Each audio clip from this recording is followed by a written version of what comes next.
Who was Jack the Ripper, and why did he become so infamous? Jack the Ripper, one of those infamous names that pops up whenever people talk about historical mysteries. Basically, he was an unidentified serial killer who was active in the Whitechapel district of London in 1888. He became really notorious because his crimes were quite gruesome, and he was never caught, which kind of left this big mystery hanging in the air. The media at the time gave him this memorable nickname and really sensationalized the whole story, which is partly why he's still so well known today. Why were the murders of Jack the Ripper never solved? Yeah, it's one of those lingering historical puzzles. A big reason they were never solved is just that it was the late 1800s and forensic science was, well, pretty much in its infancy.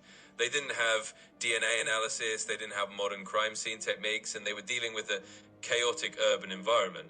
Plus, the police forces were still figuring out how to handle serial crimes.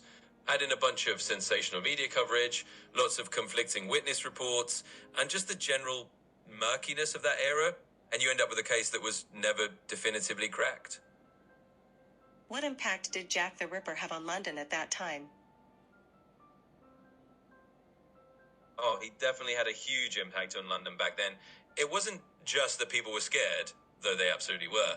It was also that these crimes kind of shone a spotlight on the conditions in the East End. It was a poorer, more overcrowded part of the city, and suddenly everyone was paying attention to the social issues there. The case also kind of changed how the police operated and made people more aware of the need for better investigative methods. And of course, the whole Jack the Ripper saga became this kind of dark legend that stuck around in popular culture for well over a century. What are the most popular theories about Jack the Ripper's identity?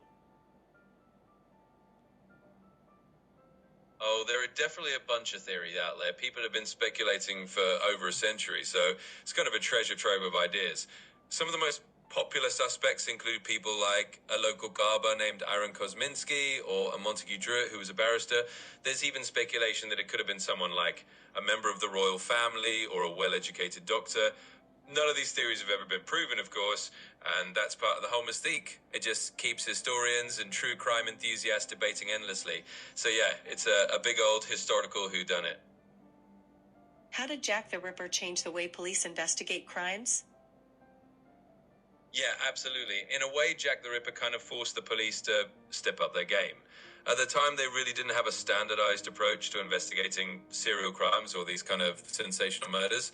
So after the Ripper case, they started to adopt more methodical approaches. They began to use things like crime scene preservation and or seriously started building early criminal profiling techniques and just generally professionalized a bit more. It kind of highlighted the need for better record keeping and coordination between different police departments too.